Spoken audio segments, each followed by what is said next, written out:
नमस्कार दोस्तों, मेरा नाम है विजय कुमार गिरी और मैं आप लोगों का एक बार फिर से स्वागत करता हूं अपने यूट्यूब चैनल जिसका नाम है सुगा क्लासेस फॉर एग्रीकल्चर। दोस्तों, आज हम लोग पढ़ने वाले हैं हार्टिकल्चर में इन्हीं चारों फसलों के बारे में, मैंगो, बनाना, सिट्रस और पपाया के बारे में। कल मेरा जो लेक्चर था, कल मैंने जो आप लोगों को पढ़ाया था, ये भी मैंगो, बनाना, सिट्रस और पपाया के बारे में ही मैंने आप लोगों से क्वेश्चन पूछे थे। आज भी मैं इसी से आप लोगों से क्वेश्चन पूछूंगा। मैं आप लोगों से क्वेश्चन पूछूंगा, आपको क्या करना है, जैसे ही क्वेश्चन आपके स्क्रीन पर आएगा आपको वीडियो को रोक देना है और रोकने के तुरंत बाद उसको खुद से पढ़ना है, एनालाइज करना है और आंसर देने का प्रयास पहले खुद से करना है। एक बार अगर आप आंसर दे ले जा रहे हो, उसके बाद आपको मेरा एक्सप्लेनेशन कायदे से सुनना है।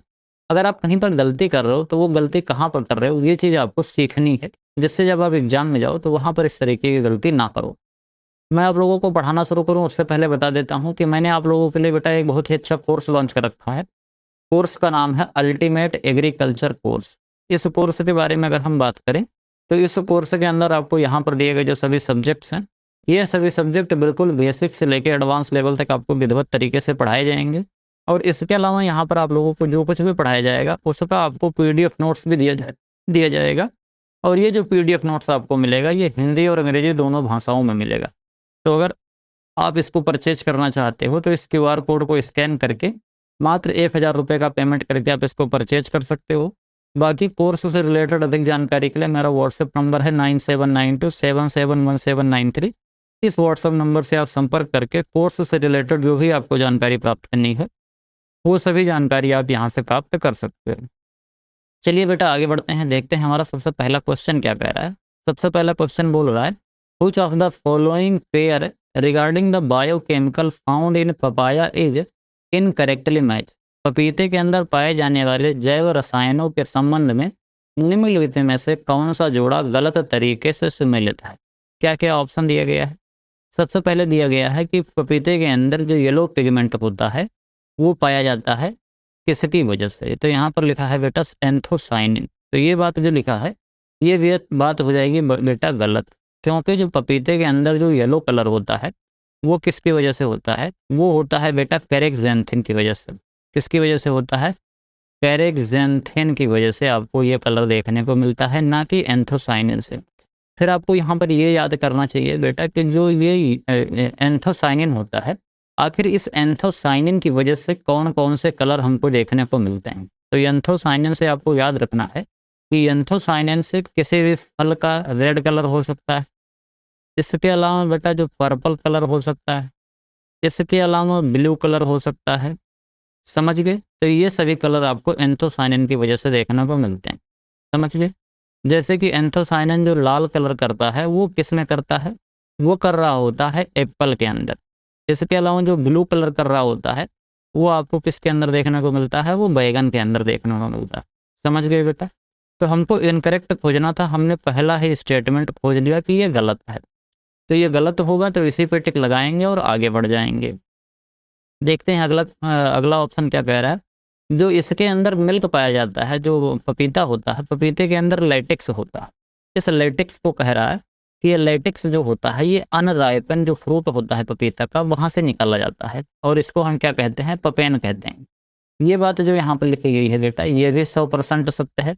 इसमें भी किसी तरह की कोई समस्या नहीं।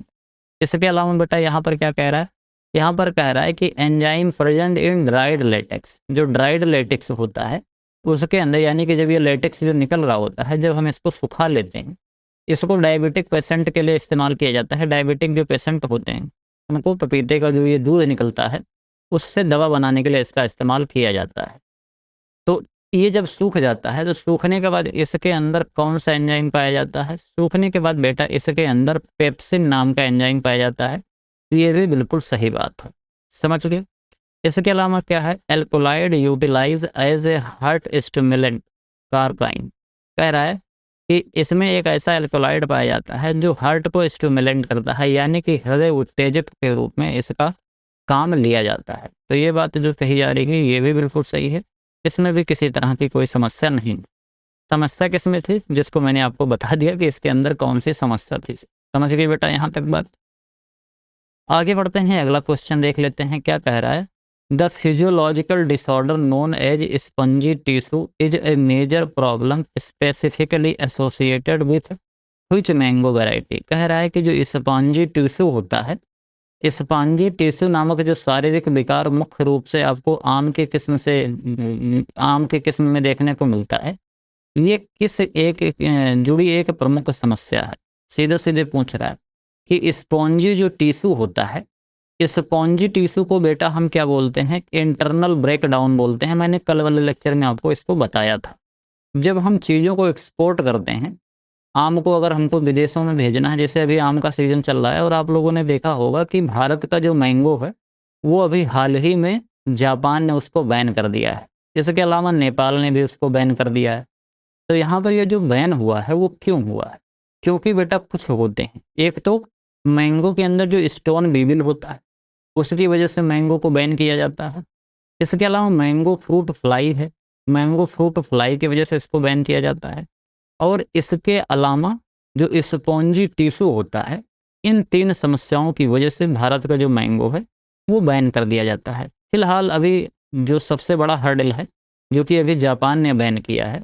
जापान के बैन करने का सीधा वजह यह था कि जापान जो भी यहाँ से मैंगो मंगाता है, वो मैंगो वेपर हीट ट्रीटमेंट के द्वारा ट्रीट करने के बाद ही यहाँ से भेजा जाता है। मतलब गरमा-गरम भाप से उसको ट्रीट कर दिया जाता है, जिससे कि मैंगो को जो फ्रूट्स हैं, इनके अंदर किसी भी तरह का कोई भी फ्रूट फ्लाई के अंडे या फ्रूट फ्लाई जो रहते हैं, वो सभी के सभी न्यूट्रलाइज़ हो जाते हैं, बोले तो मर जाते हैं।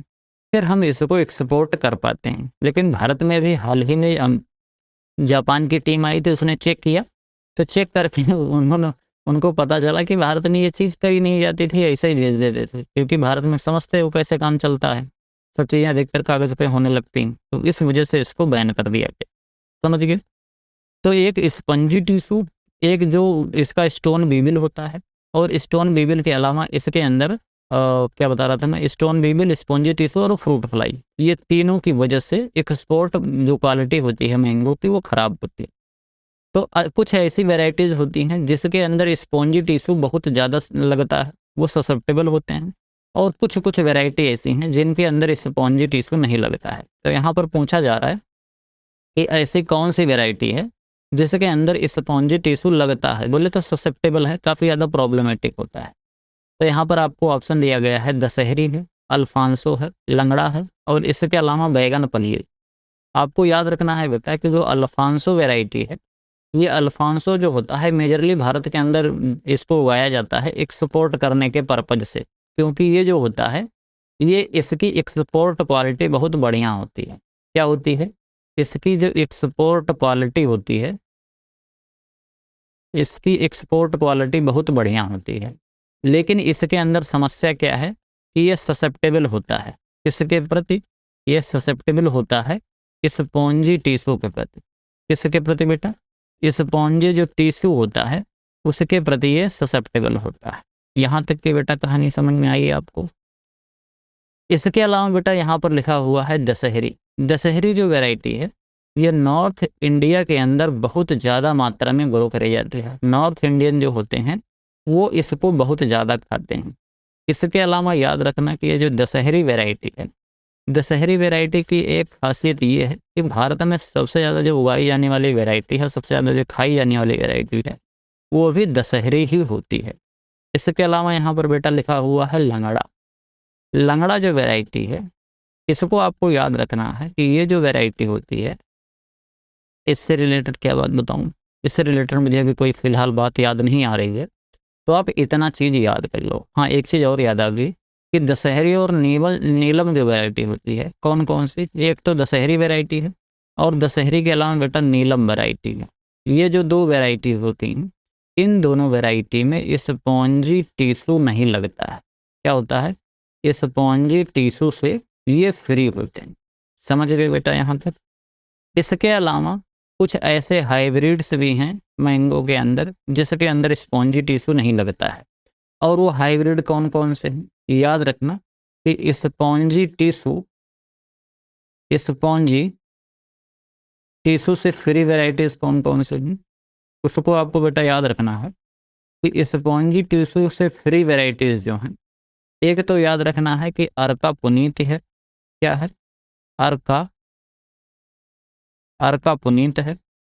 इसके अलावा बेटा याद रखना कि जो अर्का अनमोल है, अर्का अनमोल, अर्का अनमोल के अलावा याद रखना जो अर्का कौन सी वैरायटी होती है, हाँ अर्का अरुणा है।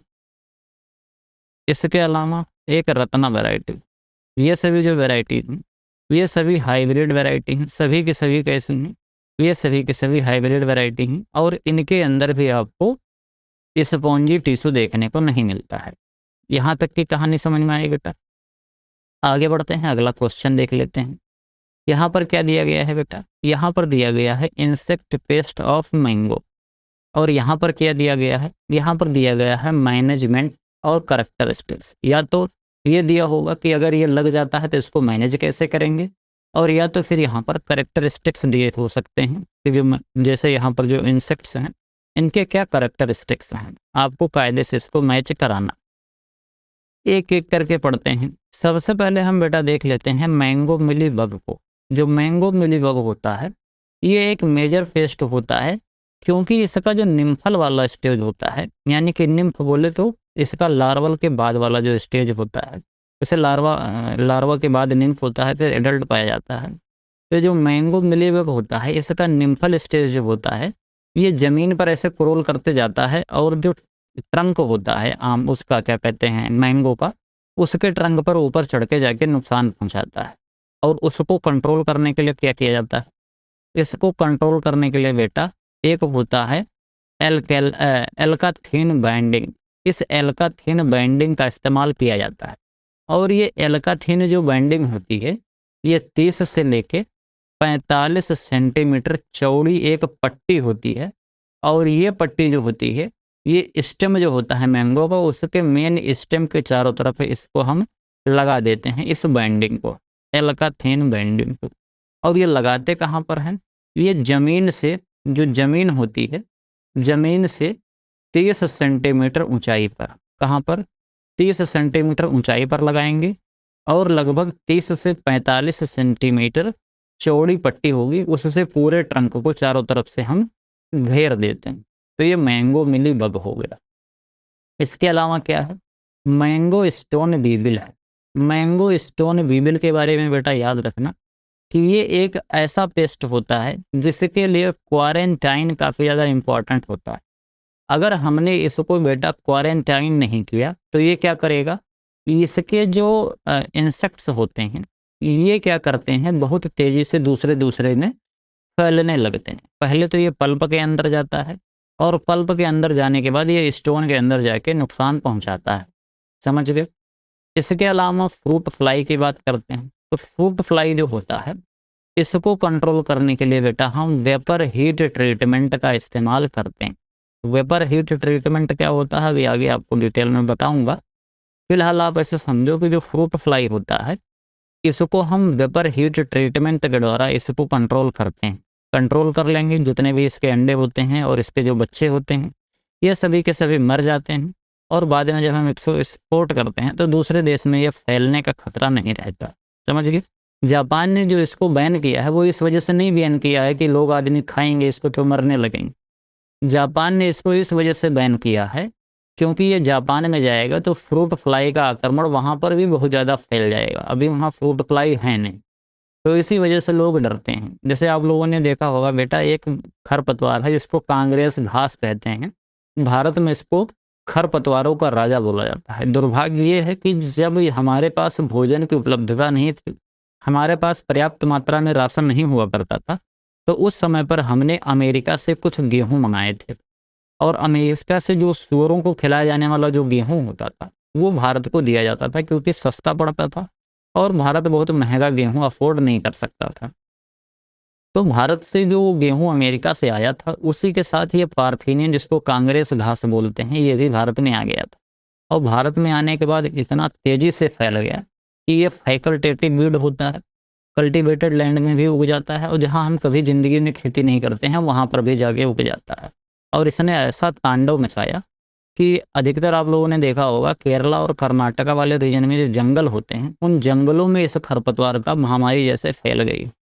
भारत में जितने भी खरपतवार हैं जो बहुत ज़्यादा प्रॉब्लमेटिक हैं, जैसे जलकुंभी जो बंगाल का शोक होती है एक तरीके से, जलकुंभी जो थी जलकुंभी आप मान लो कि इस तरीके से बंगाल को डैमेज किया था, क्योंकि बंगाल के लोग चावल खाते हैं और चावल के साथ मछली खाते हैं। कार्बोहाइड्रेट के लिए चावल और प्रोटीन के लिए मछली का उपयोग वो करते हैं। अलग-अलग रीजन में अलग-अलग भोजन के सबके क्या होते हैं, भोजन के तरीके होते हैं, उनके वहाँ के एनवायरनमेंट के हिसाब से जो उपलब्ध होगा वही चीज़ वो खाएगा। तो वहाँ पर इतनी ज़्यादा जलकुंभी हो गई, और जलकुंभी जब हो जाती है बेटा तो वीडियो लेवल बढ़ जाता है, और वीडियो लेवल बढ़ जाता है, इसके अलावा ऑक्सीजन की डिमांड बढ़ जाती है। समझ गए, वीडीओ। तो ये वीडियो लेवल से ऑक्सीजन की डिमांड बढ़ जाती है, तो पानी के अंदर ऑक्सीजन कम पहुँच पाता है, क्योंकि जलकुंभी सब ऑक्सीजन ले जाती है।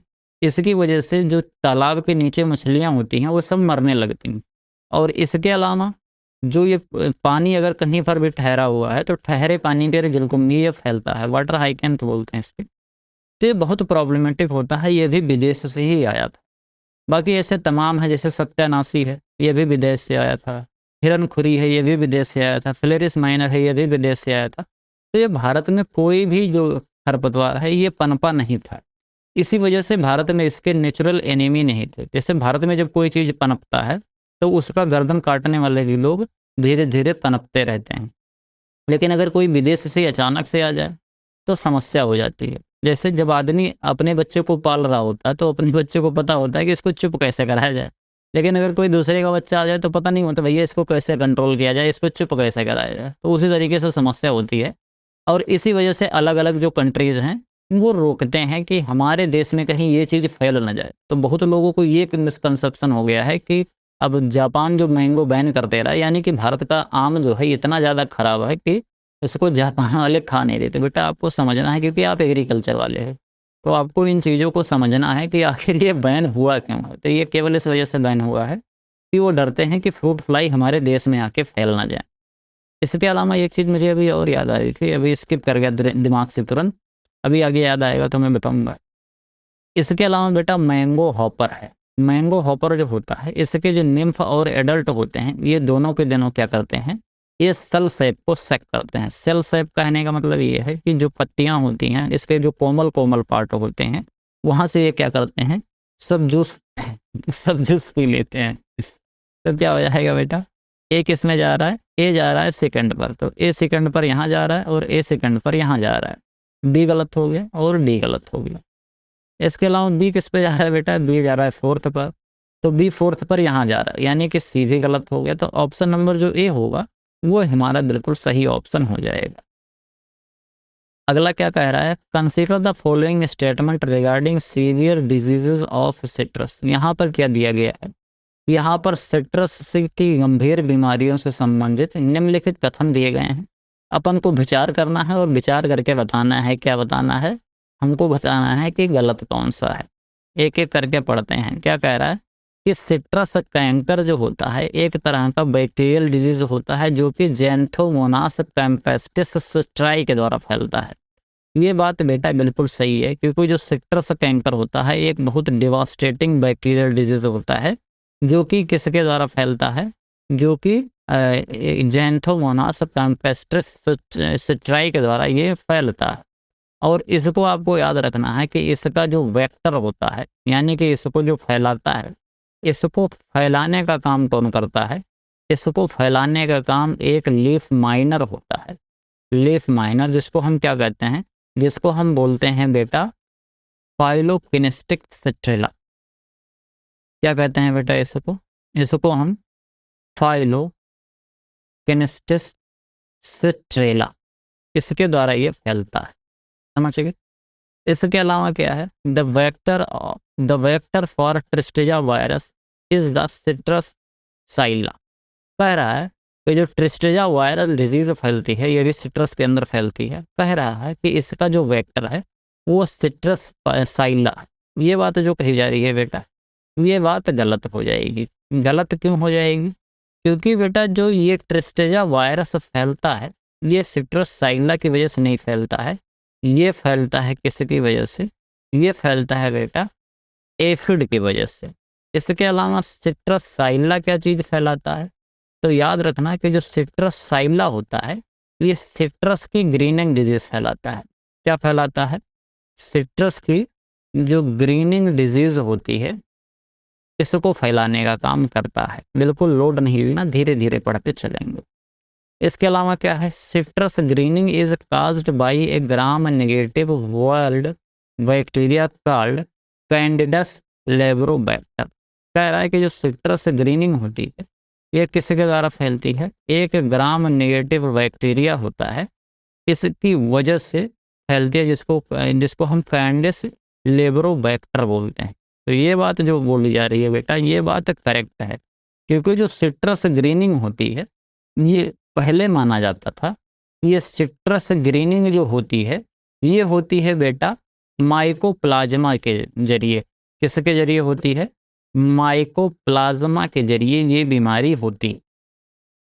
अब आप यहाँ पर ध्यान से समझना बेटा, जो सिट्रस ग्रीनिंग डिजीज होती है इसको फैलाता कौन है, वेक्टर कौन है, इसका जो सिट्रस साइला होता है ये इसको फैलाता है। लेकिन फैलाता किसको है, तो पहले ये माना जाता था कि जो ये सिट्रस ग्रीनिंग होती है ये माइकोप्लाज्मा की वजह से होता है। समझ गए, जैसे वेक्टर तो सिट्रस ग्रीन डिजीज वाला जो है इसका जो वेक्टर है सिट्रस के ग्रीन डिजीज का, ग्रीनिंग वाला सिट्रस ग्रीनिंग का, ये सिट्रस पायरेला वेक्टर का तरह काम करता है। लेकिन जो ऑर्गेनिज्म है कॉजल ऑर्गेनिज्म, ये माइकोप्लाज्मा लोग पहले मानते थे। लेकिन बेटा ये माइकोप्लाज्मा की वजह से नहीं होता है, एक बैक्टीरिया होता है जिस बैक्टीरिया का नाम है कैंडिडेटस लेब्रोबैक्टर। पहले वो माना जाता था लेकिन अब ये माना जाता है। तो आपको एग्जाम में आएगा तो दोनों चीज़ों को ध्यान में रखना। अगर आपको कैंडिडेटस लेब्रोबैक्टर मिल रहा है तो इसके साथ जाना है, इसको प्रायोरिटी देनी है क्योंकि अब ये निश्चित हो चुका है। लेकिन अगर वो नहीं मिलता है, माइकोप्लाज्मा मिल जाएगा, तो आपको इसको भी समझ लेना है। बाकी बहुत बच्चे कंफ्यूज हो जाते हैं, कई बार वेक्टर पूछा गया रहता है वो कॉजल ऑर्गेनिज्म लगा देते हैं, और कई बार कॉजल ऑर्गेनिज्म पूछा गया रहता है वो वेक्टर लगा देते हैं। तो उसमें सत्यानाश नहीं करना बेटा। जो बच्चे 1 से 2 नंबर से फेल होते हैं वो केवल इस वजह से फेल होते हैं क्योंकि एग्जाम में उन्होंने सिली मिस्टेक करी थी। और सिली मिस्टेक में आप ऐसे समझो कि आपका दोस्त है, आप उससे तेज हो, आपने किया सिली मिस्टेक, उसने नहीं किया, अब आप तेज होते हुए भी फेल हो जाओगे। तो इस वजह से ऐसा ना हो, आपको ये चीज़ें कायदे से ध्यान में रखते हुए चलनी।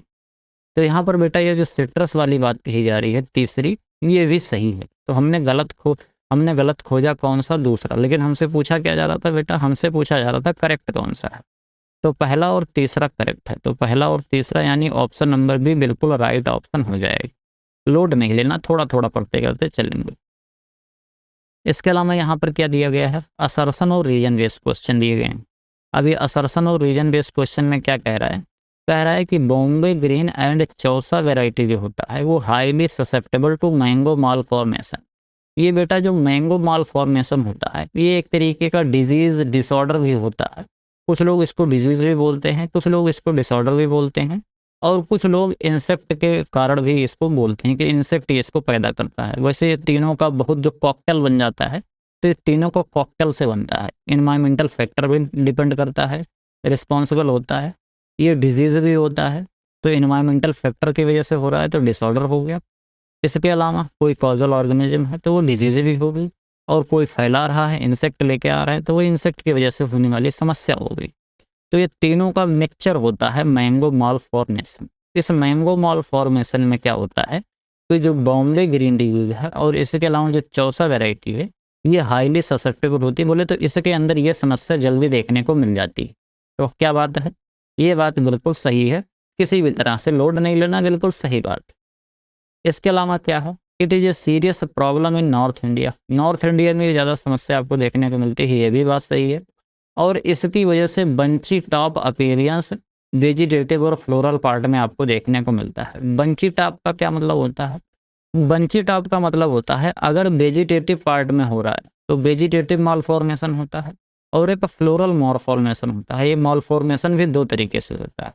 अगर बेटा जो उसके अंदर वो निकल रहा है, ये क्या कहते हैं उसको बोलते हैं पुष्पन, यानी कि इनफ्लोरोसेंस। तो इसका जो इनफ्लोरोसेंस निकलने वाला स्टेज होता है, अगर इनफ्लोरोसेंस वाले पार्ट पर हो रहा है तो उसको फ्लोरल मैंगो माल फॉर्मेशन बोलते हैं। इसमें क्या होता है कि जो बौर लग रहा है, जो इनफ्लोरोसेंस निकल रहा है, वो इनफ्लोरेसेंस प्रॉपर तरीके से डेवलप नहीं होता है। फूल बड़े बड़े से हो जाते हैं और वो हनी जैसा उसे चिपचिपा सा पदार्थ वहाँ पर निकलता रहता है। बड़ा गठैला सा हो जाता है, छोटा सा होगा, बड़े-बड़े वहाँ पर फूल आपको देखने को मिल जाते हैं। इसके अलावा अगर वेजिटेटिव पार्ट में निकल रहा है तो एक ही जगह पे बहुत ढेर सारी छोटी-छोटी पत्तियाँ आपको देखने को मिल जाती हैं। तो ये जो बात कह रहा है ढेर सारी छोटी-छोटी पत्तियाँ, इसी तरीके से आपको इसके अंदर भी देखने को मिलता है जिसको हम क्या कहते हैं, जस्ट अ सेकंड, जिसको हम बेटा बोलते हैं बनाना बंची टॉप। बनाना के अंदर भी बंची टॉप लगता है तो उसमें बनाना का पौधा बहुत छोटा हो जाता है और ढेर सारी छोटी-छोटी पत्तियाँ निकल जाती हैं। उसी तरीके से इसके अंदर भी आपको देखने को मिलता है। लेकिन ये कभी भी पूरे मैंगो के पौधे में नहीं देखने को मिलता है। ये मैंगो के किसी एक लास्ट में जाके टर्मिनल ब्रांच पे कहीं पर छोटा-सा देखने को मिलता है। जैसे जो बनाना होता है उसमें होता है तो बनाना का पौधा उठेगा ही नहीं क्योंकि उसके स्यूडो स्टेम का टर्मिनल पोर्शन पर हो गया। लेकिन मैंगो में इस तरह नहीं होता है। तो ये बात जो कही जा रही है बेटा, ये बात बिल्कुल सही है। अब यहाँ पर अगर आप देखोगे बेटा तो यहाँ पर दिया गया है बॉम्बे ग्रीन और चौसा के मैंगो मॉल फॉर्मेशन होता है। इसके बारे में जानकारी दी गई है कि हाँ ससेप्टेबल है, इसके अंदर ये समस्या होती है। और यहाँ पर बोल रहा है कि नॉर्थ इंडिया में ये सीरियस प्रॉब्लम है। तो ये भी बात सही है। लेकिन आपको दोनों में कोई इंटर रिलेटेड चीज़ नहीं दिख रही है। इंटर रिलेटेड चीज़ बोले तो ये जो रीजन है ये असर्शन को कायदे से एक्सप्लेन नहीं कर रहा है। ये एक्सप्लेन कब कर रहा होता? ये एक्सप्लेन तब कर रहा होता जब ये बताता कि मैंगो बॉम्बे ग्रीन और जो चौसा वैरायटी है, इसके अंदर ऐसे कौन से कैरेक्टरिस्टिक्स हैं जिसकी वजह से इसके अंदर मैंगो मालफॉर्मेशन फैल जाता है। जैसे आप ज़्यादा चीनी खाओगे शुगर हो जाएगा, तो उस तरह से चीज़ यहाँ पर बताई नहीं जा रही है। इसीलिए ऑप्शन नंबर जो बी होगा वो राइट आंसर हो जाएगा। इसको आपको कायदे से समझ लेना है, बिल्कुल लोड नहीं लेना है। समझ गए? क्योंकि लोड लोगे तो दब जाओगे। अगला क्वेश्चन देखते हैं क्या कह रहा है।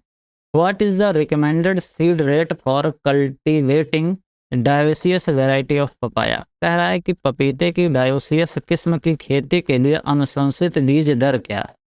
हमको याद रखना है कि बेटा जो डायोसियस होता है इसके अंदर क्या होता है, मेल और इसके अलावा जो फीमेल होती हैं दोनों अलग अलग पौधे पर आपको देखने को मिलते हैं। अगर बेटा अलग अलग देखने को मिल रहे हैं तो हम क्या लगाएंगे, हम ज़्यादातर लगाते हैं मेल को, सॉरी हम ज़्यादातर लगाते हैं फीमेल को क्योंकि फीमेल से ही हमको फल मिलेंगे। मेल तो केवल किस लिए होता है, मेल तो केवल पॉलिनेशन कराने के लिए मात्र होता है। तो हमको इस चीज़ को कायदे से ध्यान में रखना है कि जब हमारे पास डायोसियस वैरायटी होती है जिसके अंदर या तो मेल पौधा होगा या तो फीमेल होगा, इसमें हर्माफ्रोडाइट फ्लावर नहीं होते। कल मैंने बताया था कि जो पपाया होता है उसमें 3 तरह के फ्लावर पाए जाते हैं। तो हर्माफ्रोडाइट इसके अंदर है नहीं, या तो मेल होगा या तो फीमेल होगा। तो पौधा अगर मेल हो गया तो सभी फूल मेल निकलेंगे और पौधा फीमेल हो गया तो सभी फूल फीमेल निकलेंगे। तो दोनों तरह से हमको समस्या देखने को मिलती है। तो इस समस्या से हम निजात कैसे पाएँगे? इस समस्या से निजात पाने का सबसे बढ़िया तरीका है कि जब हम इसकी नर्सरी ग्रो कर रहे होते हैं, तो नर्सरी ग्रो करते समय जो सीड होता है, वो सीड बेटा आगे चलकर मेल बनेगा या फीमेल बनेगा हमको पता नहीं चल पाता है।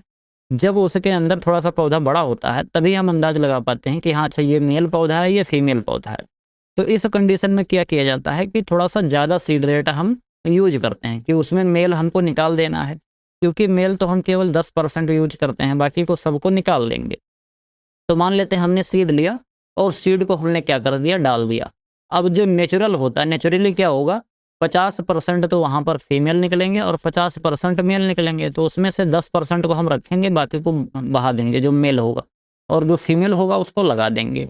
तो इस तरीके से जब देखते हैं तो डायोसियस का जो सीड रेट होता है वो बढ़ जाता है। समझ गए? तो डायोसियस का सीड रेट बढ़ के कितना हो जाता है बेटा, 400 से 500 ग्राम हो जाता है। समझ गए? कितना हो जाता है? 400 से 500 ग्राम हो जाता है। किसका? डायोसियस का। डायोसियस का मतलब क्या होता है मैंने आपको बता दिया है। इसके अलावा याद रखना है बेटा कि 250 से 300 ग्राम कब रखते हैं? जब गाइनोडायोसियस वैरायटी होती है। कैसा होता है? गाइनोडायोसियस वैरायटी। अब गाइनोडायोसियस अगर वैरायटी है बेटा तो एक चीज़ तो बिल्कुल कन्फर्म है, और वो कन्फर्म क्या है कि चाहे हर्माफ्रोडाइट फ्लावर निकलेगा और चाहे फिर फीमेल फ्लावर निकलेगा, 2 ही निकलेगा। या तो इसमें क्या होगा, मेल और फीमेल दोनों एक साथ होंगे, और या तो केवल फीमेल होगा। यही 2 कॉम्बिनेशन निकलते हैं फूल के। तो आप देखोगे कि दोनों ही कंडीशन में फीमेल तो मिल ही जा रहा है, तो हमको मेल के लिए टेंशन करने की ज़रूरत नहीं होती।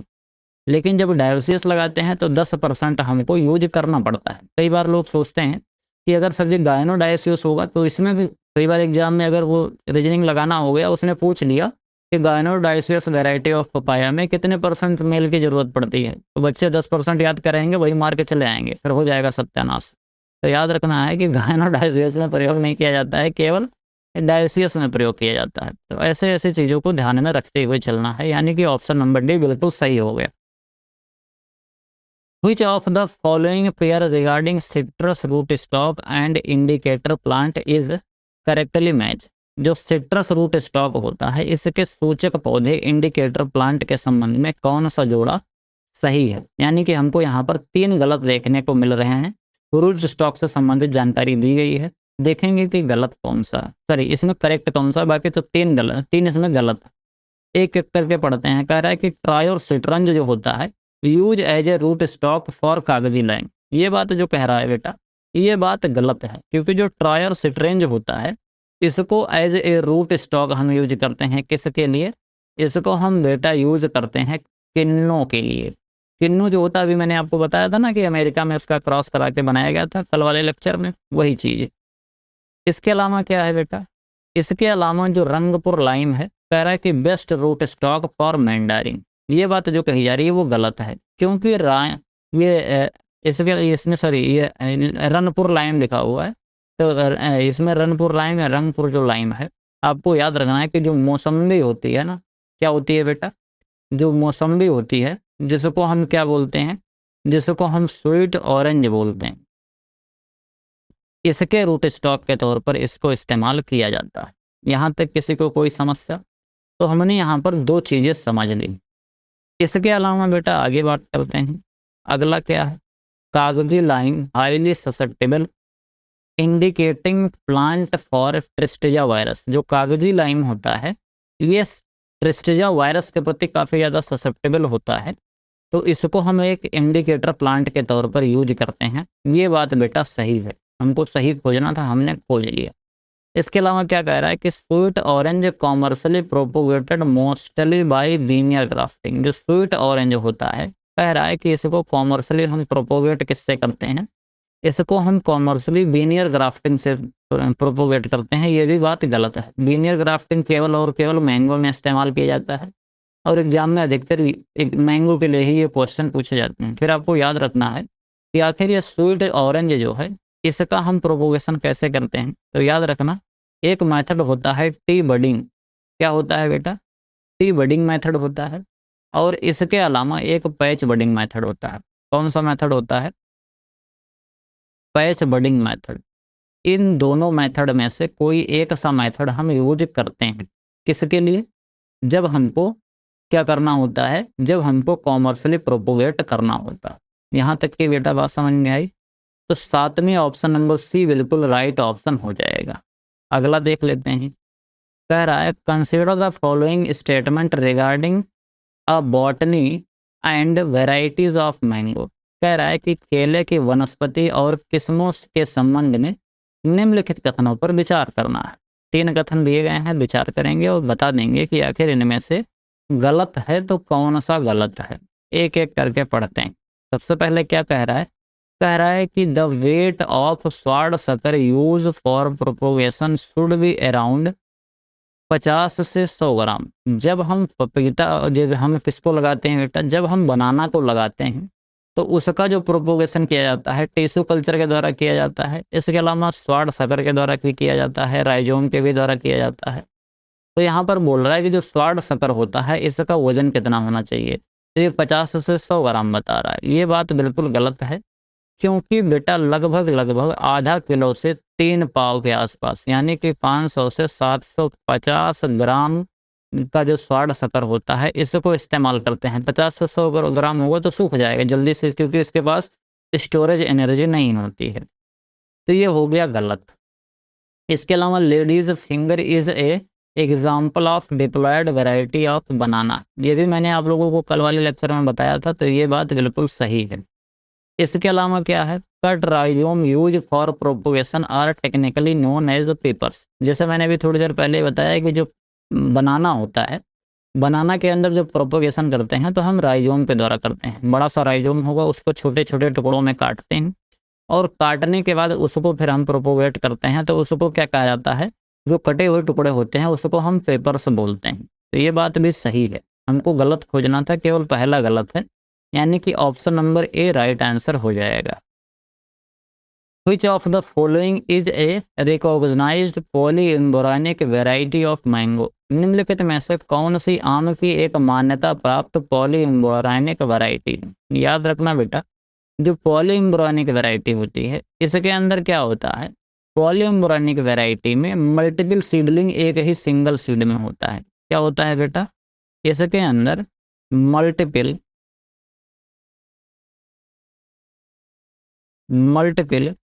Seedlings in a single seed, एक सिंगल सीड में ढेर सारी सीडलिंग होती है। मतलब अगर आप कभी देखोगे तो जो मैंगो होता है, कई बार ऐसा होता है कि मैंगो के ऊपर मैंगो चिपका होता है, जो उसकी गुठली होती है उस गुठली में एक गुठली और चिपकी रहती है, और कई बार पूरा दो आम ही आपस में चिपके रहते हैं, तो उसी को पॉलीएम्ब्रोनी बोलते हैं। तो जो बेटा पॉलीएम्ब्रोनी आपको देखने को मिलता है, ज़्यादातर ये कहाँ पर देखने को मिलता है, ये ज़्यादातर आपको साउथ इंडियन जो वैरायटी होती हैं, साउथ इंडिया में ये देखने को मिलता है। बाकी जो नॉर्थ इंडिया है वहाँ पर मोनो एम्ब्रॉयनी, नॉर्थ इंडिया वाली जो फेमस फेमस वैरायटीज़ हैं वहाँ पर ये पॉलीएम्ब्रॉयनी देखने को नहीं मिलती है। अब यहाँ पर जब हम पढ़ेंगे आम्रपाली, लंगड़ा, बॉम्बे ग्रीन और चक्रकरण, तो आपको याद रखना है कि इसमें केवल एक वैरायटी है जो कि कहाँ की है, जो कि बेटा ये वैरायटी जो है वो कहाँ, पॉलीएम्ब्रॉयनिक वैरायटी जो साउथ इंडिया की है, और वो कौन सी है, चंद्रकरण है। इसके अलावा बॉम्बे ग्रीन भी होता है साउथ इंडिया वाली, लेकिन आपको इसको नहीं याद रखना है। पॉलीएम्ब्रॉयनिक जो वैरायटी है वो कौन सी है, मैंगो की जो चक्रकरण वैरायटी है, ये आपकी कैसी है, पॉलीएम्ब्रॉयनिक वैरायटी है। ये मल्टीपल सीडलिंग प्रोड्यूस करती है एक से। और इसके अलावा जो ज़्यादातर जो साउथ इंडियन वैरायटी हैं, जैसे मैंने आपको बताया, तो वो कौन कौन सी वैरायटी हैं, याद रखना कि एक तो बेटा ओलूर है, इसके अलावा गोवा वैरायटी है, इसके अलावा चक्रकरण तो मैंने आपको बता ही दिया है, इसके अलावा एक होता है बेटा बेलारी, बेलारी के अलावा बेटा एक होता है मलगोवा। ये सभी जो वैरायटीज़ होती हैं, ये सभी के अंदर पॉलीएम्ब्रॉयनी पाई जाती है। इसके अलावा बेटा आम्रपाली के बारे में बात करें तो आम्रपाली वैरायटी बहुत फेमस है, क्योंकि इसको 2.5 गुणे 2.5 मीटर पर हम लगा सकते हैं। 1 हेक्टेयर में लगभग 1600 पौधे हम प्लांट कर सकते हैं, इस वजह से ये फेमस है, जिसको हम हाई डेंसिटी प्लांटिंग के लिए इस्तेमाल करते हैं। इसके अलावा बात करते हैं बेटा लंगड़ा और बॉम्बे ग्रीन। तो लंगड़ा और जो बॉम्बे ग्रीन होता है, ये नॉर्थ इंडियन वैरायटी हैं, और ये मोनो एम्ब्रॉयनिक होती हैं। कैसी होती हैं बेटा, ये मोनो एम्ब्रायोनिक होती हैं। मोनो एम्ब्रॉयनिक के साथ-साथ क्या होती हैं, मोनो एम्ब्रॉयनिक के साथ-साथ इनके अंदर सेल्फ इनकम्पैटिबिलिटी पाई जाती है, सेल्फ इनकम्पैटिबल होते हैं। और इसके अलावा अल्टरनेट बियरिंग इसके अंदर पाई जाती है, अल्टरनेट बियरिंग। अब ये अल्टरनेट बियरिंग क्या होती है, एक साल इसके अंदर फ्लावरिंग होगी, एक साल इसमें आम लगेगा, और दूसरे साल इसके अंदर केवल पत्तियां आएंगी। 2 साल में एक बार फल देता है, तो उसको हम बाइनियल बियरिंग या फिर अल्टरनेट बियरिंग कहते हैं। मैं आपसे बेटा एक क्वेश्चन पूछ रहा हूँ कि मैंगो के अलावा किन्हीं 2 और फ्रूट के नाम बताओ जिनके अंदर बाइनियल बियरिंग पाई जाती है, कमेंट में। इस क्वेश्चन का जवाब आपको कमेंट में देना है। मैंगो के अलावा कोई 2 वैरायटीज और बताओ जिसके अंदर बाइनियल बियरिंग पाई जाती है। यहाँ तक बात समझ में आई बेटा? अगला क्वेश्चन देखते हैं। Given below are 2 statement, assertion और रीजन दिया गया है। कह रहा है कि irradiation is the only recommended and approved method to disinfect mango against pest for export purpose. यहाँ पर बेटा जो ये ओनली लिख दिया गया है, इसी वजह से ये गलत हो जाएगा। ओनली नहीं लिखना था। जो इरेडिएशन होता है इसका इस्तेमाल हम डिसइंफेक्शन में करते हैं, लेकिन इसके अलावा वेपर हीट ट्रीटमेंट का भी तो हम इस्तेमाल करते हैं, तो ओनली लगा के इसने काम खराब कर दिया है। कई बार हम इसको जब पढ़ते हैं ध्यान नहीं देते हैं, तो ऐसे सिली मिस्टेक होता है। इसलिए मैंने क्वेश्चन ऐसे ऐसे बनाए हैं जो सिली मिस्टेक टाइप के हों, जो आप पढ़ते समय सीख पाओ। तो ये बात क्या हो जाएगी बेटा, ये गलत हो जाएगी। किसकी वजह से? केवल ओनली लग जाने की वजह से।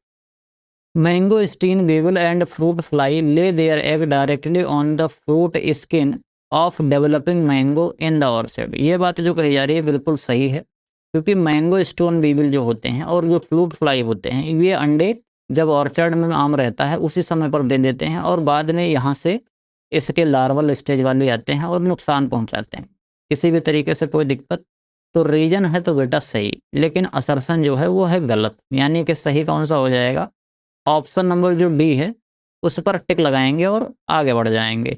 तो आज के लेक्चर में केवल इतना ही। आई होप आपको वीडियो पसंद आया होगा। वीडियो पसंद आया हो तो वीडियो को लाइक कीजिए, चैनल को सब्सक्राइब कीजिए, दोस्तों के साथ शेयर कीजिए। आपके जो सुझाव हैं कमेंट बॉक्स में ज़रूर लिखिए। इसके अलावा अगर आप हमारा अल्टीमेट एग्रीकल्चर का कोर्स परचेज़ करना चाहते हो तो यहाँ पर एक वीडियो दिख रही होगी। इस वीडियो को आप देख के अल्टीमेट एग्रीकल्चर कोर्स से रिलेटेड जानकारी प्राप्त कर सकते हो। बाकी अगर आपको एजीटीए का और भी प्रैक्टिस करना है और भी ढेर सारे क्वेश्चन लगाने हैं, तो आपको यहाँ पर एक वीडियो दिख रही होगी, प्लेलिस्ट है। इस प्लेलिस्ट को आप प्रॉपर तरीके से देख के अपना एग्रीकल्चर एजीटीए की तैयारी को सुदृढ़ कर सकते हो। लगभग आप ऐसा समझो कि 50-52 लेक्चर मैंने पढ़ा रखे हैं और हर लेक्चर में मैक्सिमम लेक्चर में 20 क्वेश्चन है, किसी-किसी में 30 और 50 क्वेश्चन भी हैं और एक आध में जिसमें तबीयत थोड़ी-सी गड़बड़ रहती है, टाइम ज़्यादा नहीं मिल पाता है, तो किसी-किसी में 10 हैं, जैसे आज वाले लेक्चर में और कल वाले लेक्चर में 10 था, नहीं तो 20-20 लेक्चर रहते हैं, मतलब 20-20 क्वेश्चन रहते हैं। तो आप कुल मिला के अगर हम 20-20 औसतन लेके चलें, तो 50 गुणे 20 कर दोगे, तो 50 गुणे 20 करोगे तो कितना आ जाएगा? 5 दूनी 10, 1000 क्वेश्चन मैंने आप लोगों को करवा दिया है इतने दिनों में।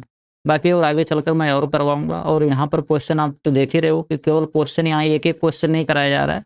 एक-एक क्वेश्चन से ढेर सारे आपको तरीके सिखाए जा रहे हैं, इसके कारण क्या हैं?